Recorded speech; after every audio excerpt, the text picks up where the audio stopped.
Good morning, boys and girls, from Black Powder headquarters at Three Falls Cabin in the North Georgia Mountains. CVA presents Real Tree Radio. Welcome to a brand new, unused Saturday morning.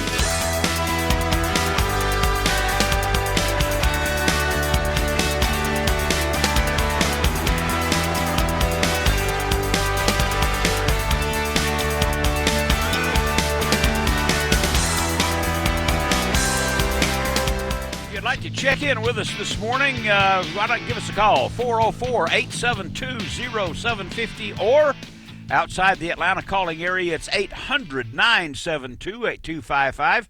Let me brag on a little excursion I had this past week. You know, we were off the air last Saturday because O'Neill and a whole gang of malcontents were visiting Cajun Vista Lodge down in Barataria, Louisiana, for some of the best inshore saltwater fishing in the world.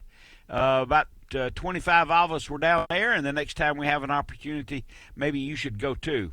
Again, the telephone numbers are 404-872-0750, 800-972-8255. Cajun Vista Lodge is located in Barataria, Louisiana, which is about 25 miles or so southwest of the New Orleans and the New Orleans airport, and we fish what's called the Atchafalaya Basin, part of it at least. And imagine this if you can. This is a place. The Atchafalaya Basin is where the Mississippi River would like to flow, but the Mississippi River's all bermed up, if you will, for traffic in and out. It's headed for New Orleans. If the river went where it wants to go, then New Orleans would dry up. But the Atchafalaya Basin is basically, it's 4 feet deep, it's 30 miles wide, it's 90 miles long, it's full of grass, fertile water with billions of fish. Speckled trout, drum, redfish, it is nothing short of spectacular. Everybody usually catches pretty much a limit every day before lunchtime. And the lodge at Cajun Vista, well, let's put it this way. Once you pull in, you park your truck, and you never have to leave. The meals are there. The great lodging is there. The boats are there. The guides are there. They clean all your fish for you. You have fresh fish every night for dinner among rice and gumbo and shrimp.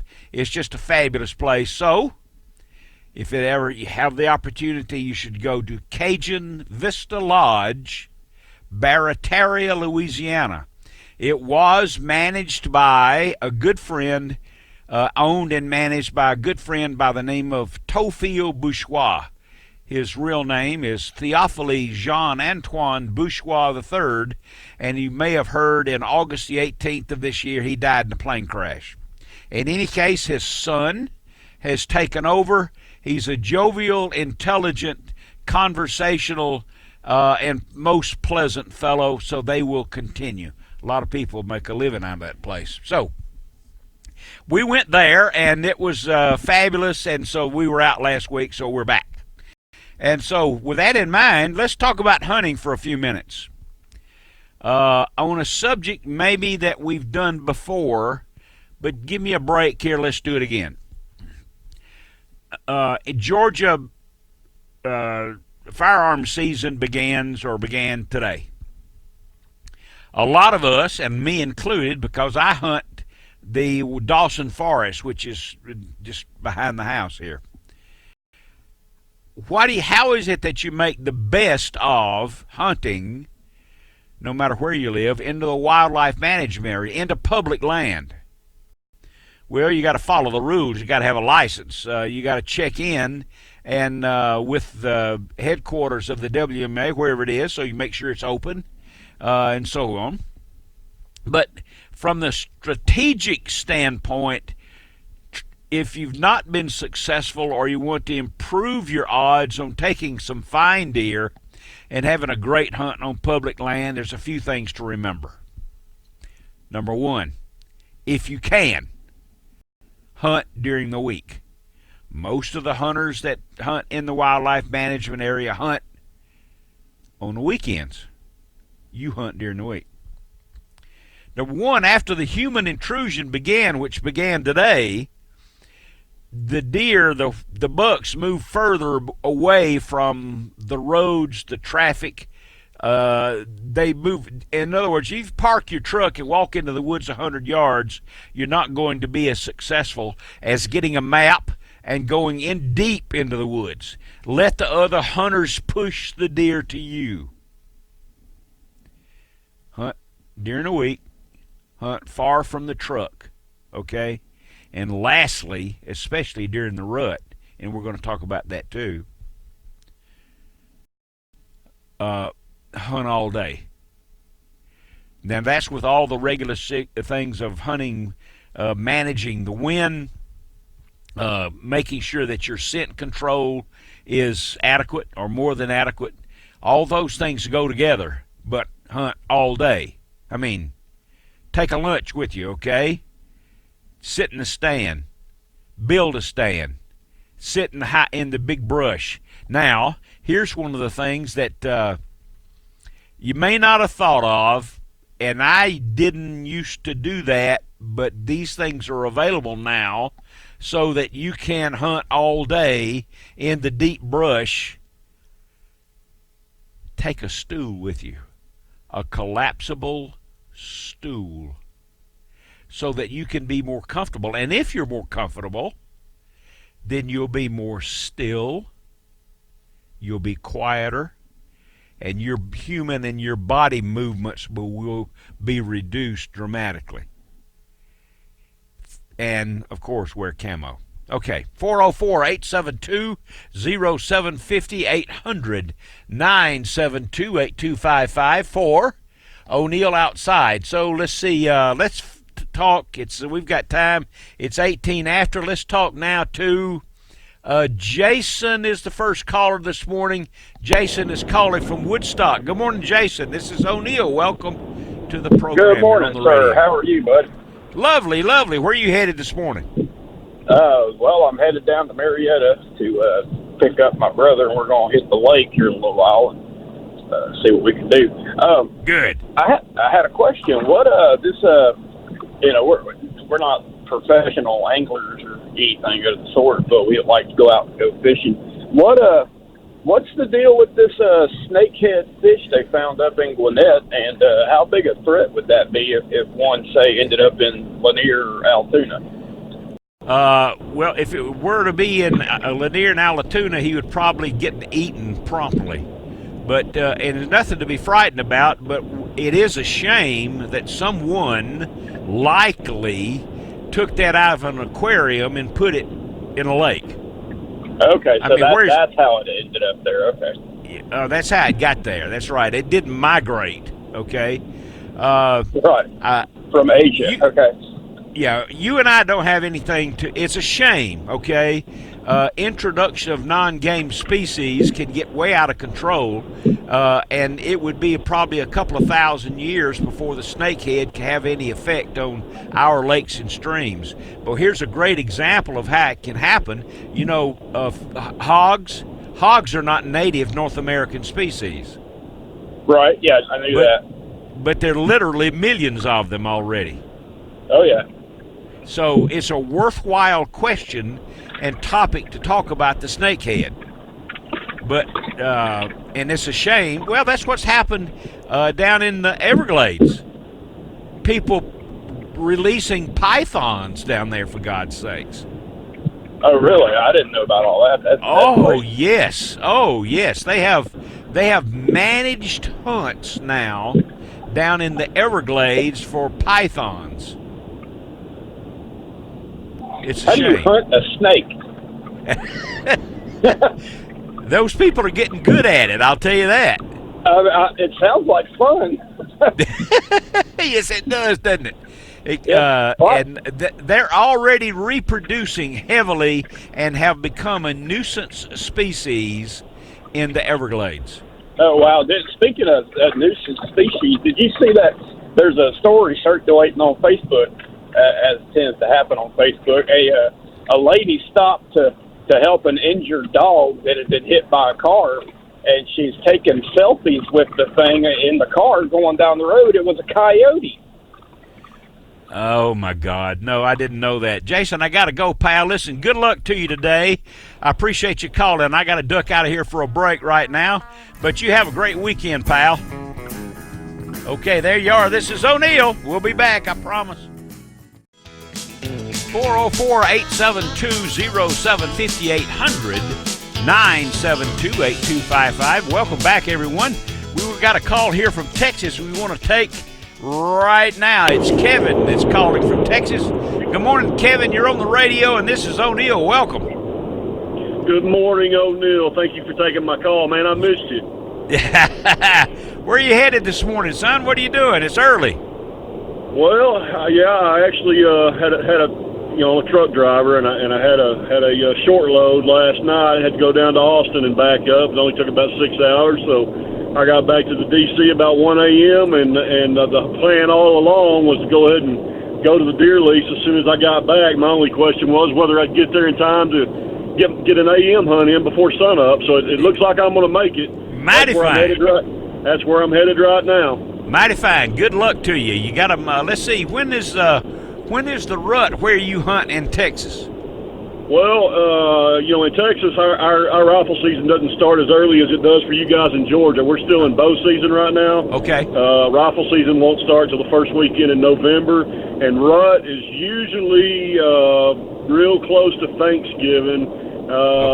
Usually 5 or 6 days before Thanksgiving, somewhere right around in that area. So okay. I got a ways to go for the rut still. I mean, I'm not real.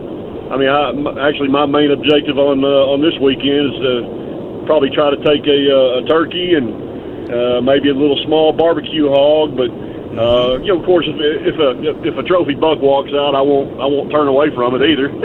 Yeah, you betcha. But you guys in Texas have got the fall locked up, man. Hogs, turkeys, a long deer season. You got it going on.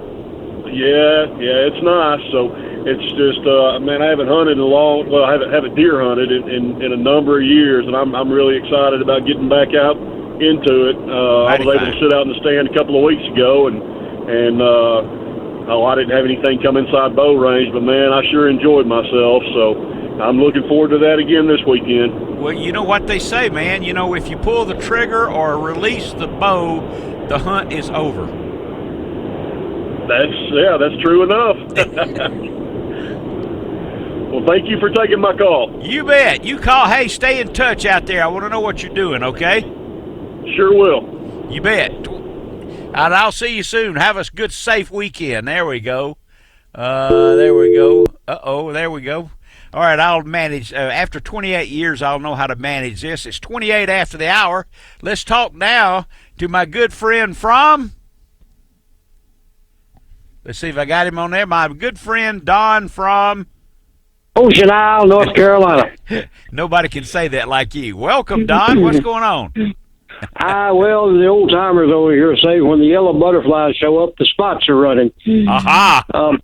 We've had a bunch of yellow butterflies this year, but the spots are still sort of not as prevalent as they should be. So, but we've been able to enjoy 2 or 3 messes, and that gets us in by till next year, I guess. There you go, mighty fine. Let me ask you a question. Is a spotted sea trout in the Gulf the same as a spotted weakfish on the Atlantic coast? I would say yes, sir. I would say so too. Yeah, and the weakfish comes from the very tender mouth they have. That's why they're called a weakfish, right? I think so, yes, sir. Okay. And they're very good eating. And I got a story many years ago. Okay. When we had about 4 or 5 hurricanes offshore, the fishing was just changed erratically.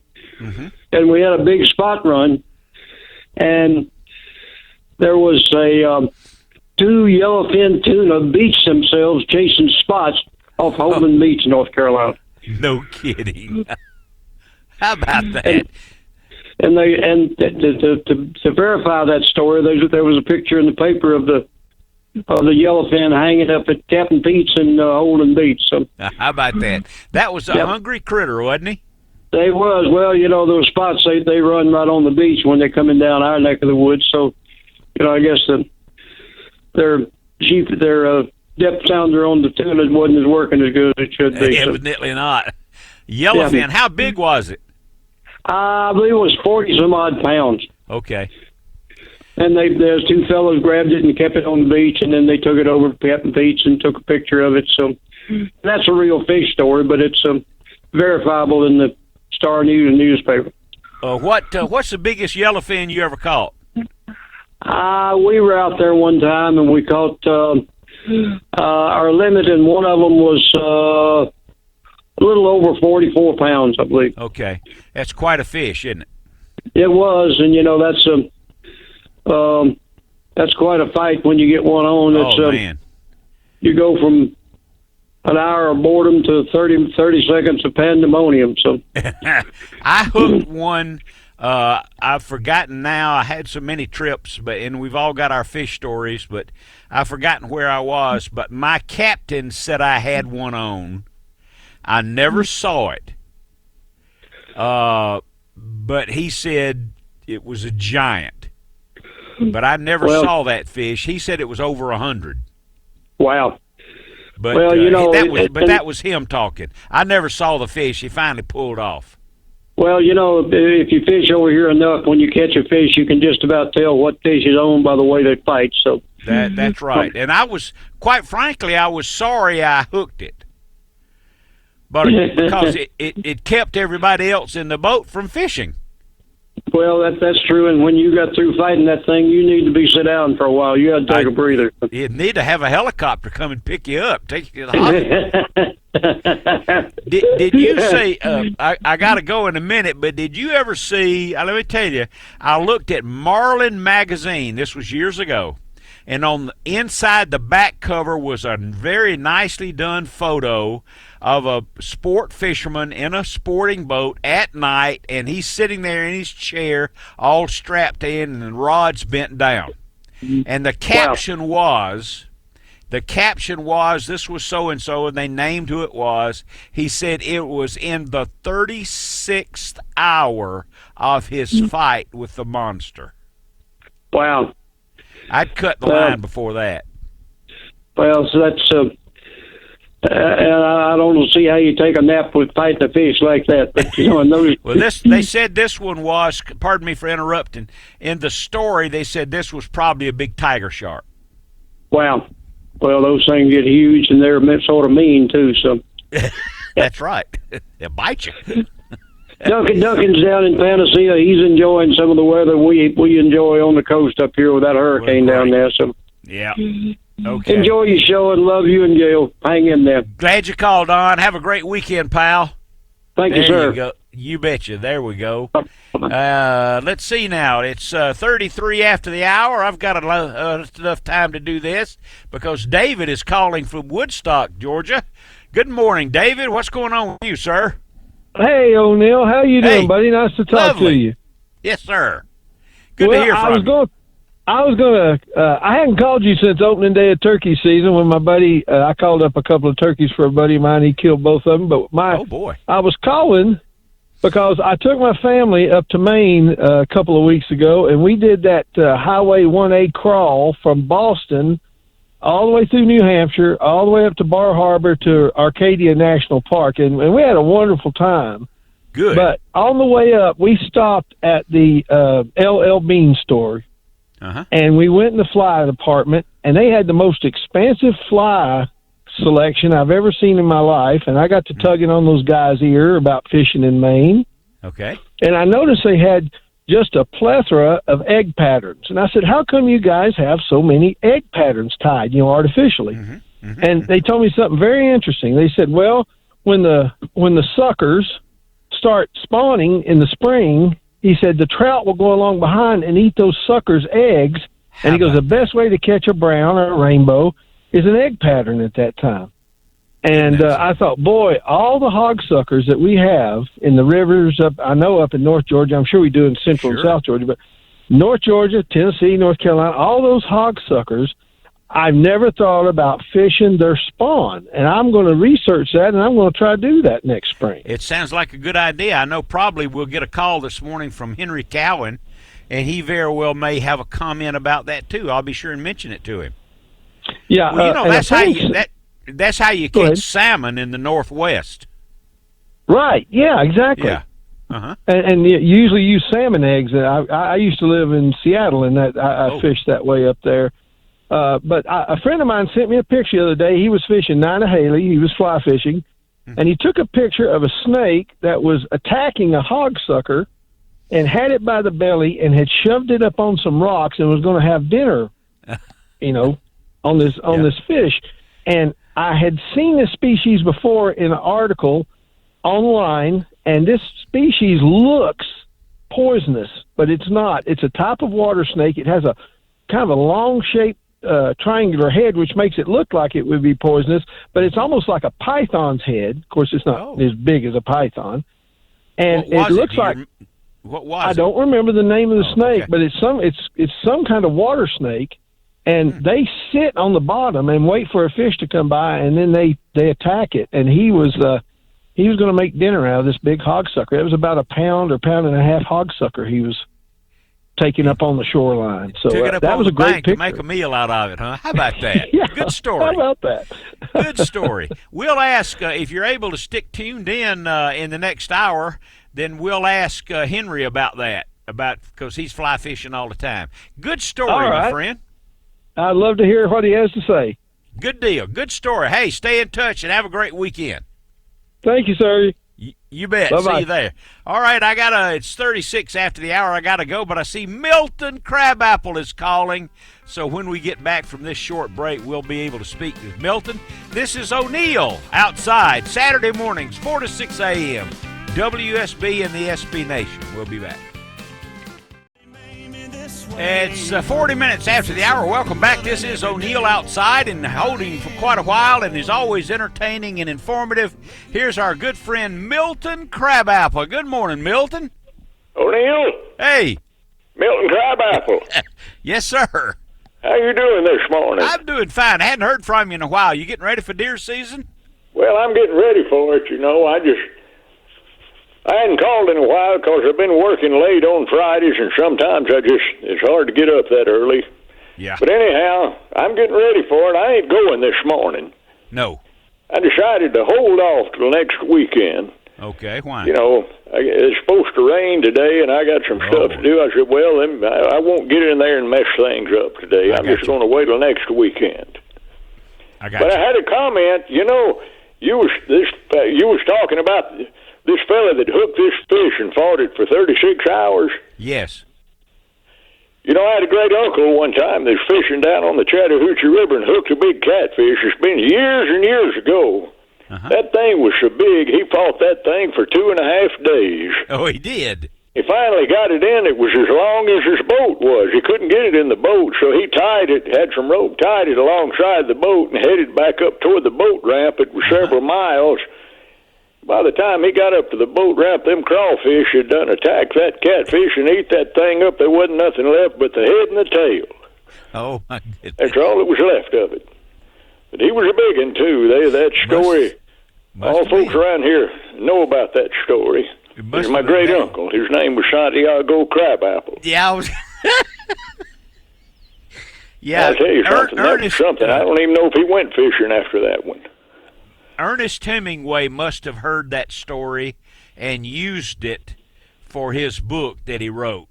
Well, about I believe he did. Santiago. They was friends. They used to hang out. Him and I Ernest used to see. go catfishing all the time. Yeah, the book of The Old Man in the Sea, that probably was where he got that idea for that book. Well, originally it was called The Old Man in the River. Oh, I see. Okay. Yes, sir. Yes, sir. Okay. And you was talking about Henry. He was talking about them egg patterns a while ago, and you said you was going to ask Henry Cowan about it. Yes.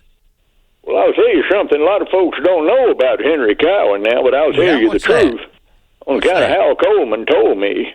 Okay. Henry's got a favorite pattern that he ties to catch them carp, but he won't tell nobody about it. But I know about it. It's a Vienna sausage pattern. Okay.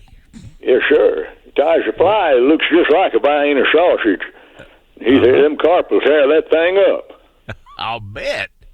Yes, sir. Well, of course, Henry would never own up to that. No, sir. No. Now he won't admit to it, but I'll bring it up when. He's one of them purists. Oh gosh, isn't he ever?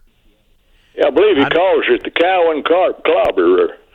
That's what he calls it. Yeah, something like that. Yes, sir. Well, I'll be. But anyhow, you going deer hunting today later on? No. I have enough time that I don't hunt in the rain. Yeah, I know what you mean. I'm kind of getting that way too. Yeah, I'm not going to walk. All I have to do. I mean, where I live. All I have to do is walk down to the bottom of the hill, and I'm on the WMA. But no, I'm not going to hunt today. Well, I figured all you had to do up there was raise the window. Well, that too. Sure. I have been. Sit in there on the side of the bed. I have been seeing quite a few. They're really well, getting good. active. Yeah. Well, Hal Coleman told me y'all tore up them redfish and trout out there in that place where y'all go out there in Louisiana. Right. Said y'all caught a bunch of fish. Oh yes, we did, and everybody caught a lot of trout, and we did not catch any of the huge redfish. They just weren't quite there yet. Well, that's what he said. He said the water was still too warm out there. Yeah, it need to cool off a little bit more, though, get those big redfish in. But of course, he can testify that's a great destination for fishing. That's why I'm gonna try to go with y'all next year. I hope you will. Well, stop by the jail if you get a chance. I just wanted to touch in with you this morning. You bet. Glad you called, Milton. Much obliged. You bet. See you soon, my good friend. There you go. And 4:44 it is, 4:45 in the morning. We've got plenty of things to talk about over the next couple of hours. I hope you'll join us. The telephone numbers are 404-872-0750 and 800-972-8255. And let's talk to Craig. Craig is calling. On O'Neill outside. Good morning, Craig. What's going on with you? O'Neill, how are you doing this morning, sir? Fantastic. I tell you what, we're lucky to live in Georgia in the fall. Yes, indeed. I was going to ask you, how does the largemouth bass fishing up here at Clark Hill, Lake Thurman compare with largemouth bass fishing at other reservoirs in Georgia? Well, at Clark's Hill, that's not a spotted bass lake. How about largemouth? It's a largemouth lake, and the largemouth is generally, he lives in more shallow water, and he's a lot easier to catch than the spot is. So that'll separate him from the other lakes like Allatoona and Lanier and Hartwell and places like that. I love Clark's Hill. I always went up the river where there was some current when I fished Clark Hill Lake. I got you. That's some beautiful scenery up there, that's for sure. Oh, yeah. That's the biggest lake in the state.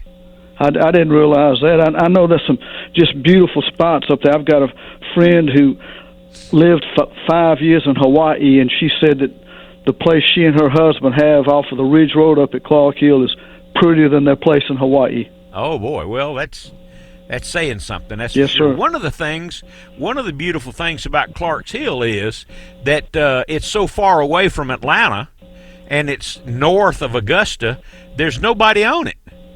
You're right. I tell you, it's really amazing. I go up there, I take my puppies up there and let them run, and there's nobody there. It's just so peaceful and quiet. Right. You wouldn't think you were within 25 miles as a crow flies from 500,000 people. Correct. Yeah, Clark's Hill is fabulous. I know when I used to fish tournaments years ago, everybody's got their stories. We put in the tournament headquarters was at Little River, down way down in the bottom part of the lake. Yes, sir. And I had found the fish. Back then I didn't mind running, and I would run to Russell Dam. Good Lord. Good. I didn't win the tournament but I was in the top 5, but I had to stop for gas. That's right. Yeah. That's good. I'm telling Yeah. you. Look here, I sure appreciate this show and your comment about if a man is too busy to take his son fishing, he's too busy. That's for Bet sure. you.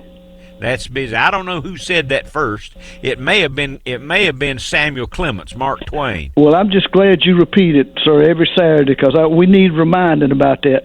Well, you know, I was at a crappie fishing tournament for children. Last Saturday was a week ago. Yes, sir. And I tell you what, there's smiles all around. It doesn't matter if the fish is 3 ounces or the fish is 3 pounds. It doesn't matter. And I tell you what, it's not just little boys need to go with their daddies or mamas. The little girls need to go too. I mean, yeah. it's just, As a matter of fact, in that tournament 2 weeks ago, the first place finisher was a little girl. I tell you, my wife has passed away now, but she was from down in Bainbridge, Georgia. She used to go hunting with her daddy and his friends, and boy, she loved it. I bet she voiced some great memories. Oh yeah, yes, sir. I tell you what, yes, sir. That's for sure. That's right. That's great. Well, you keep up your good work, sir. You bet. Call more often. Love to hear from you. Take care, sir. You Bye-bye. bet. There we go. Let me get rid of that one, and then we'll. I've got something I want. Let's check for calls right now. We're okay. If you'll go to visit o'neilloutside.com, right there in the middle of the home page, 2 things. Number 1, at the bottom of the home page, you'll see a trip that we're going to take, and you're invited. We're going to Alaska next June. And you need to go ahead and make your reservations now. You can always cancel, but go ahead and reserve your balcony room. And because that, I promise you, well, I've been on that trip 2 times. You start out of Seattle, you go up the Lynn Canal all the way up to the glaciers and all that kind of stuff and back. You're never out into the ocean, and you got mountains on both sides. It is spectacular. Best cruise ever. Do that. And then what was I going to say about the other than that?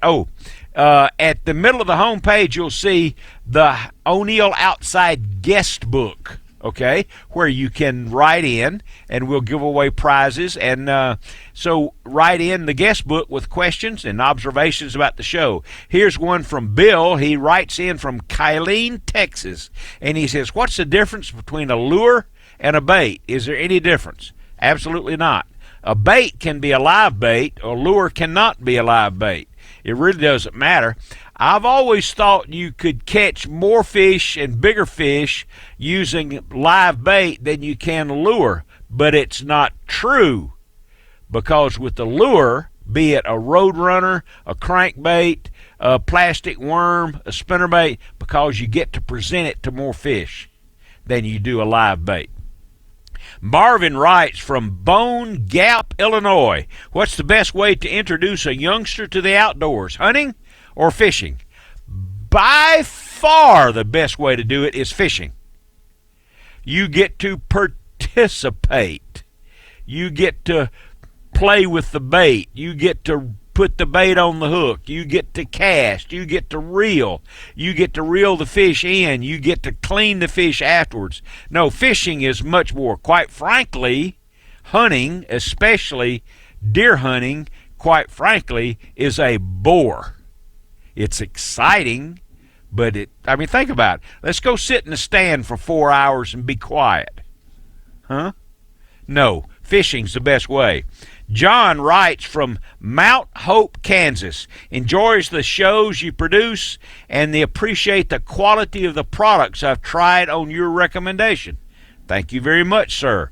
Ed writes from Nicholson, Georgia. I appreciate your show because you show the good and the bad. There's a lot of those bad days. The good days when you get a good buck, or the bad days when you miss or don't see any. I've had a lot of those lately. Yeah, anyway, that's real. So there you are. Travis McLean writes Travis McLean writes from Milwaukee, Wisconsin. I moved to Georgia and have had to start watching the show online. I am especially happy you televised the radio show. The radio show is televised on Facebook. You can watch it live right now. I used to drive an early morning route, and I always listened to you and Woman Williams. I missed y'all when I first moved up here, and I'm glad to be able to see you now. And go to the website and check that out if you don't mind. Now, 404-872-0750 across the eastern United States, into the SB Nation all over at 800-972-8255, which translates to 800-WSB Talk. That's TALK. The hunting season has begun, and I have, when we get back, the 7 habits of the mature buck. Ooh. You might be surprised at those 7 habits, and I have some comments to make. Why don't you join me? This is O'Neill, Saturday mornings, 4 to 6 a.m., and we'll be back. We want to get to a call before we get to the 7 habits of the rutting bucks. Let's talk to Sutton. He's calling on O'Neill Outside. Good morning. You're on the radio. Good morning, sir. How you doing? Outstanding. What about you? Good. I had a little luck already this year with the muzzleloader. I took a doe there Wednesday morning down at the National Forest in Jasper County. Good. And they were eating acorns early in the morning, about, 8 o'clock. Yep. But I had a thing. I went. You was talking about getting to the deer stand early, before light. Yes. I've had better luck in my hunting experience of waiting until after light and slipping to my stand. I wonder why that is. I don't know. I got last Saturday morning. I got there early, like 5:30, and sat near an hour and a half, and the deer were blowing and smelling me in the dark. Didn't see nothing. When I went back Sunday, I slipped up and seen one, but I didn't shoot at it because it was too far off for me with a muzzleloader. And then Wednesday, I got there at 7:30, about like I say 8. Here they come. Got one ticket, and that one little spot over the years of 15 years, I've taken 10 deer in that one spot. How about that? So just go figure, kind of odd man out. But I was going to comment on one other thing. Last week I was listening to your show, and somebody called in talking about could a possum climb a tree and all that. And you told them, yeah, they can, obviously. But I always heard a possum was a marsupial. You commented that it was a rodent. I didn't know. I looked it up on the phone, and it says it's a marsupial. It's got a pouch, so I don't know. Okay. Well, good. See, that I am often incorrect. I thought he was a rodent. With that tail he's got, I thought he was a rodent. Yeah, well, I thought a rabbit was a rodent, and I was corrected by somebody. I forget exactly what genus it is, but it ain't no rodent. Okay. But anyhow, the deer hunting should be good this year. Today it's going to be raining, so I'm not going either. But main thing with the deer hunting. Oh boy, look! Hey, I'm over time here. I'm gonna put you back on hold if you can. I'm hold gonna have on. to run, so you go ahead, sir. You have a good weekend. You bet. This is O'Neill. I'm out of time. I'll be back. Well, good morning, boys and girls, from Black Powder headquarters and the Bojangles studio. High in the mountains of North Georgia, this is O'Neill Outside, second hour of outdoor conversation. I hope you'll join us this morning. The telephone numbers are 404-872-0750, 800-972-8255. It's my pleasure to tell you that this program is brought to you every Saturday morning by Appalachian Gun and Range in Jasper, Georgia. I went there this week to sight in my new Cascade, and I got it bullseye. It's great. Bojangles. Oh, that's the wrong stuff. Okay, Appalachian Gun and Pawn, Works Tools, Real Tree Camo, Stripling's General Store, Tough Shed, CVA Muzzleloaders, Snellville Heating and Air, Teeson's Online Apparel you can buy direct, and a new sponsor, and that's Rocco's Pub. And it's 7.5 minutes after the hour. We're talking outdoors for the next hour, that is, and we hope you'll join us. No politics. Whew, man, what a relief. Gun season is open. The rifle season is open in Georgia. The deer seasons are opening all over the country, and we have some things to talk about like that. The 7 habits of a mature buck. Let's talk about that if we can. You can watch O'Neill Outside television on Fox networks all over the country, VOD networks, my goodness, the Hunt Channel and Waypoint TV, and on ad nauseum. O'Neill's been on the air for a long, long time. And the SB Nation from Maine to Seattle to LA and to Miami and everything in between, WSB and the SB Nation. And we hope you'll join us. Telephone numbers again are 404-872-0750 or 800-972-8255. We'll have the radio prize package and the Medal of Honor tribute late in the program. That's the highlight of the show, and I hope you'll stick around for that. This is O'Neill. The firearms season is open, and you should take advantage of it. The hunting season has begun, and we'll talk more about that when we return. You know about whatever it is you're doing, whether it's your employment, whether you're deer hunting, fishing, whatever the case might be, the more you know, the more you understand, the better you can become. That's my prognosis for you and for me, and it's not hard to understand. Here are some of the 7 habits of the mature buck. If you keep these things in mind,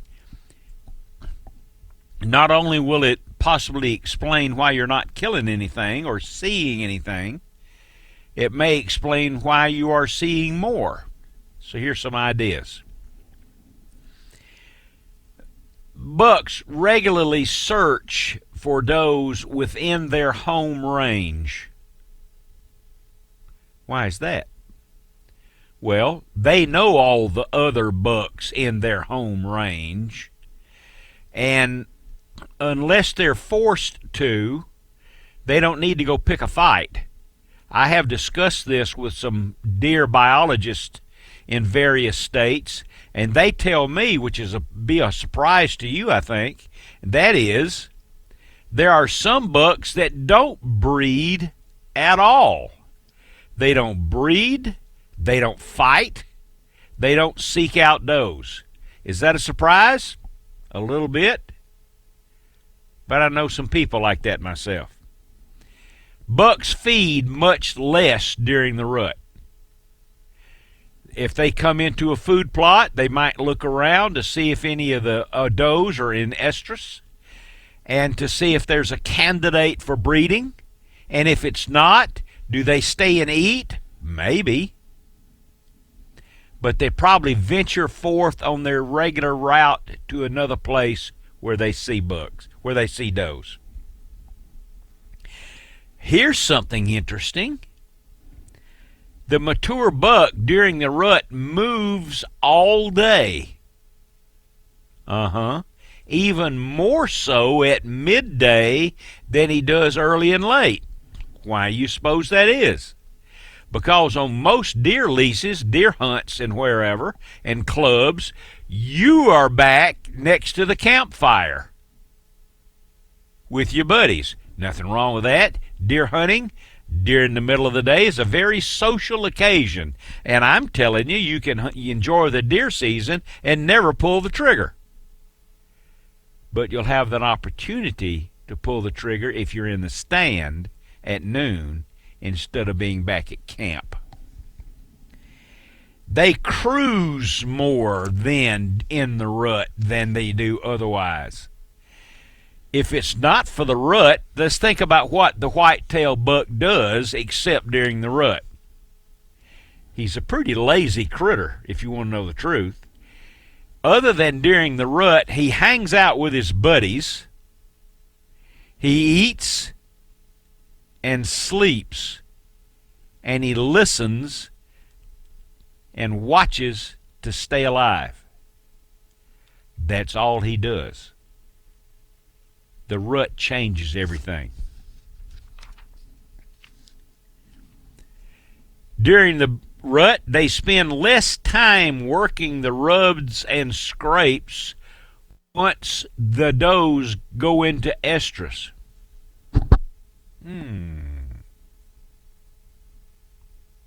Why do you suppose that is?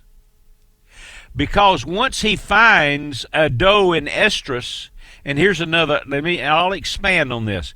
Once he finds a doe in estrus, he kind of scoots her off into the woods. He scoots her off into the heavy brush, and he breeds her over and over until she doesn't accept him anymore. He may be in that brush, in that heavy cover, standing there with her for 24 to 36, maybe even 48 hours. That's why, too, you may have spotted a route of a great buck that you're hunting, and suddenly, now you're in the stand, suddenly you don't see him anymore. Where did he go? Did somebody shoot him? No. He's probably with a doe. And they spend 48 hours. I alluded to that. Look, go to the internet, join up with Realtree Outdoors. They have a wealth of information. 17 after the hour. Now I've neglected him long enough. Here's Mac, and he's calling about Lake Lanier and other lakes. Good morning, Mac. What do you say? Good morning, O'Neill. How you doing? I'm good. You going to go out and get wet today? Well, I'm not. I'm disappointed. I was supposed to be in Carabel trying to catch a red snapper today, and this little disturbance coming up in the Gulf altered our plans pretty dramatically there, so there'll be no fishing out there. No kidding. Yeah. So kidding. I'll be in the office today. But anyway, fishing's been good. I would say better than normal for October, which can be kind of a finicky month. And that's the key. If you're going today, the one thing I'd point out is be prepared to do a lot of different things because of the turnover and the conditions come with it. Mm-hmm. The fish are moving a lot. It changes from day to day. I think today will be a good day to fish with this weather pushing in on us. If you got a good rain suit, you should be able to catch them this morning. But, if you can get out of the wind or get on a lee bank somewhere, I bet you'll have some shad on the surface. Yeah, I think it'll be good. You just got to factor in all that weather. But we're seeing fish all over the lake, so you can ease up in the middle part of the lake where it necks down a little bit. It'll be a little easier to hide from that wind as that progresses during the day. But be prepared. I have something tied on the foot of schooling fish. You may or may not see them, but they're up and down so quickly you don't have time to rig for them after the fact. Oh, yeah, stay rigged, huh? Be ready, yeah, because they're up and down. If you can get to them, they'll bite. You can catch a lot of fish now without you don't have to see them, though. You can just pull up to a little underwater hump and cast the topwater over it, and if they're there, a lot of times you can pull them up to the topwater. You can fish live bait fishing. It's been good. Down lines. Be prepared, though, to fish shallow or deep, depending on where you're at. You're seeing fish really move around up in the water column. And we've got a good trolling bite, and this is going to be big, I think, as the day progresses. If the wind does start beating you up, it's hard to present a live bait. You can catch them with umbrellas, either the little mini-mac small umbrellas or big ones, depending on the depth of what you're trying to do. Excuse me if I interrupted. That mini-mac has really been successful for you, hasn't it? It has. It's really opened up a lot of doors for casting and trolling. We're finding more and more uses for it every week. It seems like we started really doing well with it last winter, stealth trolling.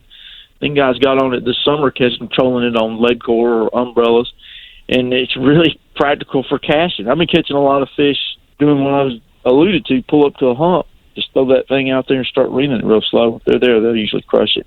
And now we got guys going out at night throwing it through the lights. Where can you buy the Mini-Mac? Almost any of the local retailers are having them. If you're around Lanier or Hartwell, if you don't see them there, you can find them online, but we'll tell your retailer to get them. They should have them in stock. Good deal. All right, well, say hello to the family. Enjoy a day at home. What do you say? We're going to do that. I got one of my daughters home from school, so I don't work that much. I'm going to have a big day, get ready for some Bulldog football. Yeah, the Frogs are playing today. Frogs are playing some Cats. We're going to see how that comes out. We're gonna go there you go. All right, my good friend. Have a great weekend with your family, and we'll hear from you next week. All right, buddy. Do the same. Thank you. You bet. Thanks a lot, my good friend. This is O'Neill with O'Neill Outside Saturday mornings, and when we return, it'll be time for the radio prize package. So put your brain in gear. We'll be back. Before we do the radio prize package, let's talk now to Henry because we have something specific to talk to Henry about. Good morning, my friend. What's going on with you? Can you hear me? Yes, I can. Are you fishing today? Are you kidding me? What do I look like? I was born at night, but I wasn't born last night. Okay, good. Hey, before we get to anything else, a guy called. Were you listening? A guy called early in the first hour, and he's been fishing up in the Northeast, up in Vermont and Maine and all that kind of stuff. And their chosen fly pattern up there is an egg pattern. And he's wondering why we don't use that in Georgia, or do we? We do. We do use egg patterns. We have, as you remember, the Joe Scandori glow bug from how many years ago? Right. Yes. And you and I fished a Joe Scandori glow bug. I'm saying you and I fished it 15 years ago. Yes, we did. And the more popular egg pattern today is called a Y2K. Oh. But you want to know something? As good as egg patterns are, there's a pattern for trout. And he's talking about trout fishing, obviously. Yes.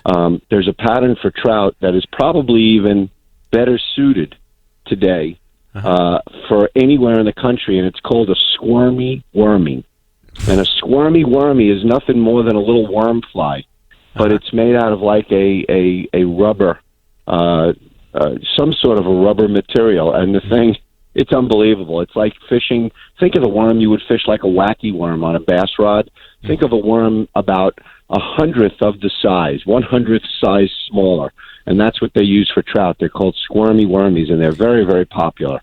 It seems to me that the last time I did this, that I used that, it was called something else, but it was it was a San Juan worm. That's right, San Juan. That's right. So in the world of fly fishing, and I'll try and relate this to baseball because you're a guy who hit 567, right?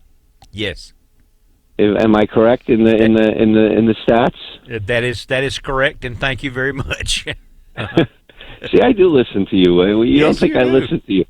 Well, so we all are proud of pitchers that throw heat and fastballs and stuff like that. Mm-hmm. And then there are pitchers that make their way through the major leagues that are not power pitchers. They throw what you and I call junk, right? A lot of curveballs, sliders, things like that. Well, when you're fishing flies like San Juan worms and glow bugs and Y2Ks in the world of fly fishing, we call that junk. So they're junk flies. They're not real. They're not imitating the bug that comes up from the bottom of the riverbed. That's what most anglers. And not to take anything away from fishing junk, but fishing junk is what people do when they simply have to catch fish, not when they're trying to imitate a specific bug that's coming up from the bottom of the riverbed. I got you. Oh, I learned so much. Isn't that something? You learn something on this show. Yes, indeed. By the way, trout don't know where they live. You like that, don't you? It's in the book. I told you, stripers don't know where they live. It's in the book. I swear. The book will be out next year, right? It'll be out. Yep, we're working on the cover photos right now. So, all right, what's going to be what's the title of your book, Henry? I don't know. Oh, okay. It might be something like "Why Did I Take Milton Crab Apple Fishing?" I don't know yet. Okay. We haven't gotten to that point. It's probably going to be called Fly Fishing for. It's going to probably be called Fly Fishing Fresh Waters for Striped Bass. That's something to that effect. But it's not just for fly fishermen. To be honest with you, any angler who likes to striped bass fish in fresh water, be it a river or a lake, this book will serve them well in giving them, the patterns and how to find and fish the patterns throughout the country and on striped bass. And as you know, it's all based on water temperature. So it really doesn't matter, as you always say, where you're fishing, because the same thing happens in California as it does in Virginia, as it does in Missouri, as it does in South Georgia. You bet. Anyway, so I just want to tell you, our fishing, striper fishing on the lake has finally come around. We are now back at it. I was on the lake 3 days this week, and while there is some surfacing fish going on the lake, You can find some groups of fish coming up to chase. The truth is, I haven't found any big groups of fish. While I have friends out there that have, I have not run into them. But I still had a wonderful week. And I want to give a shout-out, if you don't mind, to our friend Bill Carson with Johnson Outdoors and Humminbird Electronics, because I must tell you that his Humminbird Electronics has put so many extra bites in my boat, especially early in the fall and late in the spring, because of a feature on there that is proprietary stuff that they have called Lake Master Chart. The Lake Master Chart is a GPS chart that Humminbird comes out with, and contour highlighting allows me to highlight a specific depth range on the lake, and it shows up in another color. And when I tell you right now that the fish are all acclimating to humps that are 20 to 25 feet down, and we have humps on Lanier that are marked and denoted by reef markers, but we have 3 times as many that are not. And his contour highlighting puts every single, I hope you're hearing this, every single hump on the lake shows up in Kelly green on my machine. So I could be driving and all of a sudden look and see Kelly green on my machine and go, I didn't know a hump was over there. And we stop and make some casts and we hook fish. So I just wanted to give a thank you to Bill Carson and his products, because good idea. that Humminbird Electronics has saved the day for me and put extra fish in the boat. Fabulous. What a great recommendation. Be sure and say hello to Bill from me. He's one of my favorite people. He's a great guy. All right, buddy. Well, look, we're not fishing today, but we're fishing tomorrow, and then we got a double on Monday, and it just goes on and on and on. Okay. So all right, have a good one, pal. We'll catch up with you next week. You betcha. There we go. All right, time for the radio prize package. Now, again, the prize package question is not just to bring attention to me or to us. The radio prize package question is one that you probably won't know the answer unless you are a fan or unless you listen to the show. Here's your radio prize package list. A full week of use of the 25 and 50-yard range at Appalachian Gun. Great. I was there this week. It's great. Bojangles gift card. Whitetail Institute DVD about planting food plots. Angler magazine. Georgia DNR Rigs magazine and a hat. A can of Fisher's Choice baits. Take a kid fishing. A Thunder Chicken casting float from Mark Noble. A selection of True Turn tackle. And a Swaggerty's coupon so that you can go to the store at Kroger, Publix, and everywhere and use this coupon. Get you some Swaggerty sausage. And the question is, in the opera category, who is O'Neill's favorite operatic singer? Ooh, boy.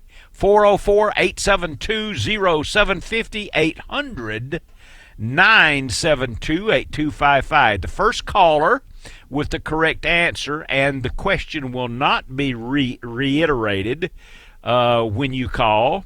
All you have to do is call and give the right answer, and you win the radio prize package. 404-872-0750, 800-972-8255 for the radio prize package. Let me click on this and see if there's somebody in there already. It shouldn't take long. Well, yeah, there's a lot of calls right now. We'll get to the winner in a moment, whomever that is.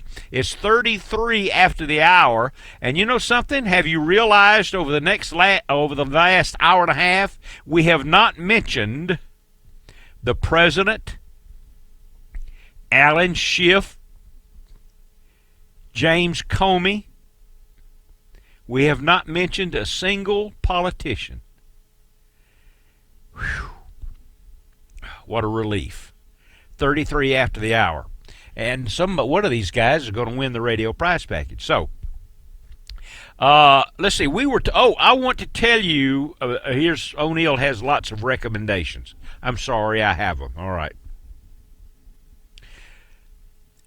An idea, 2 things. Number one, it'd be tough to arrange now, but it would be worthwhile because most of The whitetail rut happens in Georgia and the Carolinas. It happens in November, and in Alabama it happens in January and February. So you have time to mentor a child for the hunting season.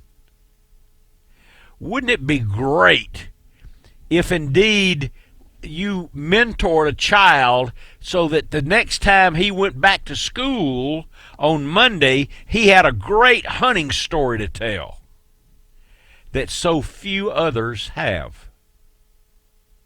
Mentor a child for this hunting season. It can be a relative. It can be a kid in the neighborhood whose dad is not a hunter. A kid in the neighborhood whose mom is a single mom. Mentor a child. And you'll get more out of it than he will. I promise. 35 after the hour. You should join Quality Deer Management Association. Otherwise, which is a bunch of scientists, not a bunch of guys standing around a campfire, which is, you will know things like this. Ready? QDMA put bigger antlers on some bucks. They fashioned bigger antlers on some bucks and found out that the buck with the largest antlers was more welcome by the does. Surprised? They proved it. Here's something. Okay, we have a winner, everyone, and I'll get to that winner when we get back. It's 36 after the hour, so I got to get out of here in a few seconds, and we'll get to the winner on line one in a moment. So you can continue to call, but you can cease calling about that because somebody has already won it. Whitetail fawns, you've heard it so much, and I'm leaving in a few seconds. Whitetail fawns have no scent. You've heard that before, haven't you? That's not true. That's how the doe locates her fawn. That's how she finds that fawn, when she's put him in the brush and she goes to eat. Okay? Interesting, isn't it? Find out by joining QDMA. Answer to the radio prize package when we return. Get to the answer of the radio prize package question. Listen for about 10 seconds.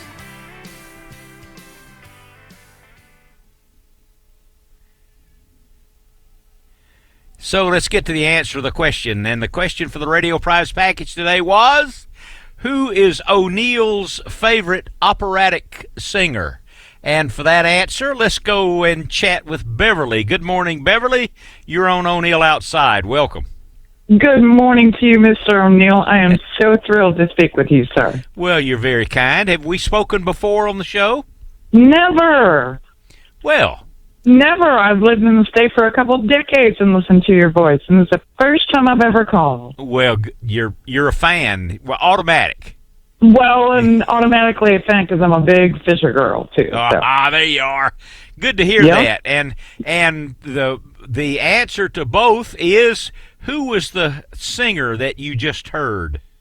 Well, you have impeccable taste in music. That would be Luciano Pavarotti. Yes, indeed. He died, 8 years ago now? 7 or 8, just something like that. Yeah, something like that. He was my favorite.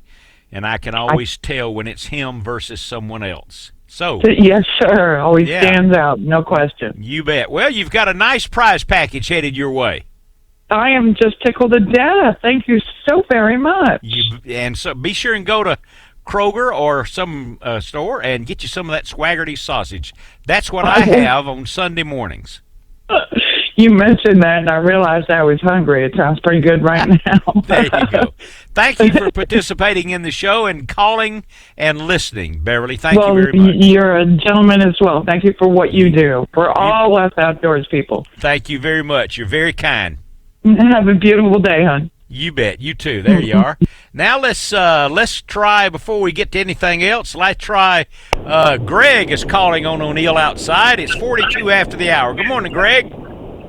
Good morning, Mr. O'Neill. How are you doing this morning? Lovely, lovely.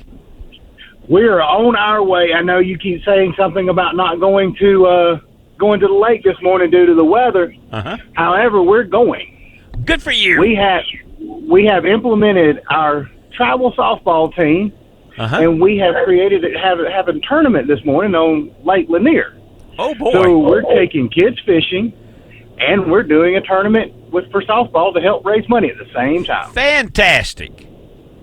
You said something a while ago about taking a kid fishing, and I thought, you know what? There's no better time than to spend time with your kids every day. And whether they get soaking wet, or whether they catch a fish or not, they will remember this trip forever. You're not kidding, and that's what we're excited and we're ecstatic about what's going on today. Whether it's going to rain or whether it's going to be a great day, it's always going to be a great day with a kid. You betcha. Glad you called, Greg. Take care. Good luck to you. There we go. That's good. What a great call that was. Now, Dylan is calling. Let's go ahead and do this one, too. Dylan is calling from Lawrenceville on O'Neill Outside. Good morning, Dylan. Good morning. Good morning. Yes, I had a question. Good morning, Dylan. About hunting in the rain. Okay. Need to turn your radio down if you can. Yeah. Okay, there you go. Hunting in the rain. Yes. Is it better to hunt in hardwoods or open field? The hardwoods, of course. Okay. Yeah. Because very rarely I get to hunt in the rain. Yeah. I Dylan, I say that because if it might be 2% different by hunting in the hardwoods than hunting in a food plot or on outside. I have noticed before that deer they will bed down more often in the rain, and if they bed down, they'll bed down in the brush and the cover than they will in an open field. Okay. So your opportunity might be just a tiny bit better. Okay. So, are you going today? Yes, I'm on the way right now. Well, good luck to you. Thank you.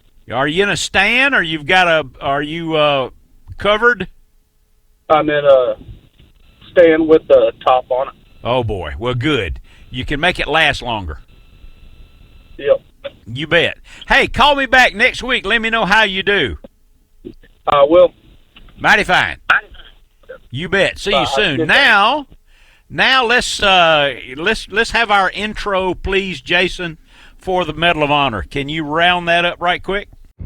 Honor, courage, and strength of character. These qualities are embodied by the recipients of the Medal of Honor.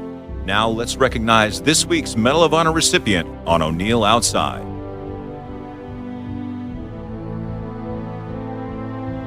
By the recipients of the Medal of Honor. Junta. Now let's recognize Staff Sergeant, Afghanistan, 2007.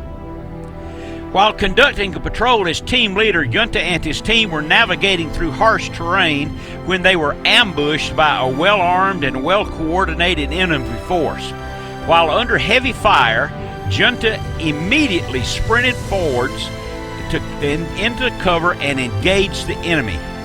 Seeing that his squad leader had fallen and believing he had been injured, Specialist Junta exposed himself to rifle fire and raced toward his squad leader, helped him to recover, and administered medical aid. While doing so, rifle fire struck his body armor and his secondary weapon. He was under fire. Without regard to the ongoing fire, he engaged the enemy before prepping and throwing grenades, using those explosions for cover in order to conceal his position. Attempting to reach additional wounded fellow soldiers who were separated from the squad, he and his team encountered a barrage of enemy fire. Junta then realized that another soldier was still separated, so through his own initiative, he crested the top of the hill, Junta did, and saw two enemy carrying away an American soldier. You suppose he was fired up from that? Well, when he realized the soldier was separated, he crested the top of the hill. He immediately engaged the enemy and killed them both and rescued the soldier. He engaged them and killed them, and upon reaching the soldier, he began to provide medical aid as his squad caught up with him and provided security. His unwavering courage, selflessness, and decisive leadership while under enemy fire were integral to his platoon's ability to defeat the enemy ambush and recover the American soldier. Salvatore Giunta, Sergeant, U.S. Army, Afghanistan, 2007, and as far as I can tell, he's still alive. 48 after the hour. This is O'Neill with O'Neill Outside. That is the high point of all of our conversation, if you will. We make it the high point as often as we can. And permit me, many of you have heard this story, but permit me a moment, because it's important, I think, for you to know why we have the Medal of Honor tribute. It was about 6 or 8 years ago that a very popular and very good entertainer drowned in her own bathtub at a hotel because she had been using cocaine and other drugs. That was too bad. She was a terrific entertainer. The flags were flown at half-staff in the state of New Jersey. And I thought, wait a second. You run the flags at half-staff for a druggie who drowned in her own bathtub, but yet you have Medal of Honor recipients and no one knows their name. That's why we do that. 404-872-0750, 800-972-82554. O'Neill Outside, now in, gosh, this is terrible, isn't it? Now in its 28th year on the air. And permit me, because I have a moment or two, a lesson, if you will. You know, it's about O'Neill. What can I tell you? I had the idea for this radio program back in 1990 or something of that nature. And I telephoned WGST Radio and WSB with the idea of the radio show. WSB never returned my calls. And when I would tell you that if you don't return my call, it's not because you did not return one call. It's because you didn't return 20 calls. I don't ever give up. But WSB did return my call. And I went to see an awfully smart fellow by the name of Eric Seidel. And Eric gave the opportunity. He started Clark Howard, Neil Bortz, Walter Reeves, me, and other people. I went to see Eric and I pitched him the show. He said, I'll check it out with my people and you get back to me. I did. And upon my next visit, he said, we don't think a fishing show will work. We don't think an outdoor radio program will work, so I must say no to you. In typical fashion, and it can be a lesson for you if you're a youngster. Don't give up. I told Eric, in a friendly way, you're wrong. It will work. Fishermen and hunters are very verbose. They love the stories. They love to hear the stories. They love to tell the stories. And it lasts a lifetime. I said, Eric, sir, I'll give you a chance to change your mind, and I'll be back in touch. I never leave one appointment without arranging the next appointment.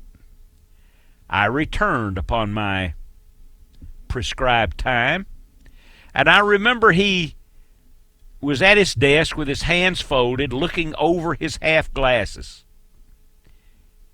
Suddenly, he put his hands up in the air and he said, "I give up.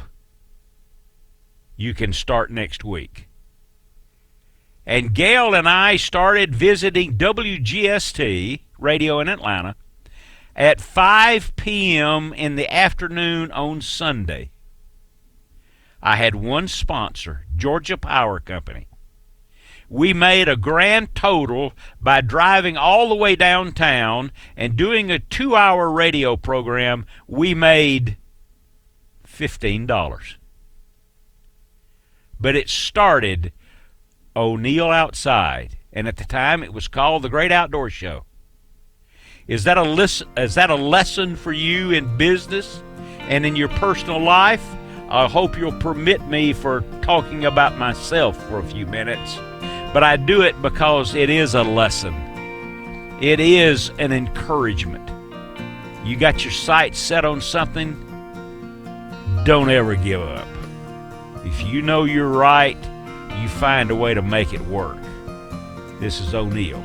I'll be back. We've got a couple of minutes for some crass self-promotion, so indulge me a moment. You can listen to O'Neill. You can listen to this show and O'Neill's other podcasts by going weekly by going to iTunes, Apple, Google, SoundCloud, Waypoint TV, and on and on and on. So tune in if you will. Right now, this show is live on Facebook, and it will air on Facebook throughout the week. Visit there if you can. Visit O'NeillOutside.com website. At the bottom of the home page on the website, you will see a promotion and the information for a cruise. Next June, O'Neill and already about 25 people are going on a cruise. We're headed from Seattle up the Lynn Canal to the glaciers and the mountains, and we've done this cruise before. It is fabulous. It is the best cruise I've ever been on. We've done it 2 times. Make your reservations now. You can cancel later, but make your reservations now, because what you will want, if you can, is a balcony suite, a balcony room, because the views are spectacular. It's our cruise next June to Alaska. Please make arrangements to go if you can. I guarantee you it'll be worthwhile. And don't wait. You need to get one of these balcony rooms if you can. The windows are great, but the balcony room is where it's at. It's 59 after the hour. Thank you for joining me today, those of you who called, those of you who won radio prize package, those of you who listened to O'Neill's self-promotion. I thank you for that. And all of you who called, you make O'Neill Outside the show that it is. And if you're too busy to go fishing and take a kid along and mentor a child through the hunting season, you're entirely too busy. I'll see you guys next week.